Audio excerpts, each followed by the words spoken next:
బొత్స సత్యనారాయణ ఆ టైంలో ఏం చెప్పాడు? రాజశేఖర రెడ్డి తాగుబోతూ మొత్తం 365 రోజులు తాగుతూనే ఉంటాడని చెప్పాడు.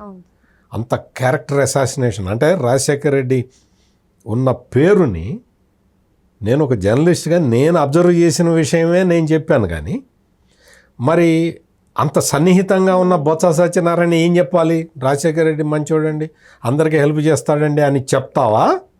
రాజశేఖర రెడ్డి 365 రోజులు బ్రాందీ తాగుతాడని చెప్తావా? నువ్వు అట్లా చెప్పిన నువ్వు ఈ రోజున నువ్వు రాజశేఖర రెడ్డి పేరు నీకు రాగానే ఏడుపు వచ్చిందా? ఎందుకు వచ్చింది ఏడుపు? ఆ రోజు ఎందుకు రాలేదు?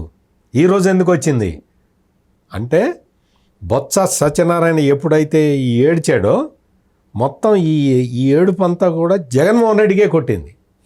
జగన్మోహన్ రెడ్డి గురించే, జగన్మోహన్ రెడ్డి బలవంతం చేసి బొత్స సత్యనారాయణతో చెప్పించాడు అనేది ఇప్పుడు మొత్తం ఇంకొక ఫ్యాక్ట్ ఎస్టాబ్లిష్ అయిపోయింది.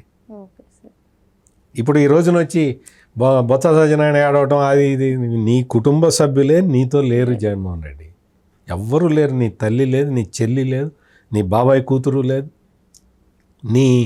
నీ బాబాయిలు లేరు, నీ పెదనాన్నలు లేరు, ఆ పెదనాన్న సంతానాలు లేరు, నీతోటి ఎవరూ లేరు. ఎందుకు లేరు? ఆలోచించుకో ఒక్కసారి, ఆత్మ పరిశీలన చేసుకో. నువ్వెంత స్వార్థపరుడువో.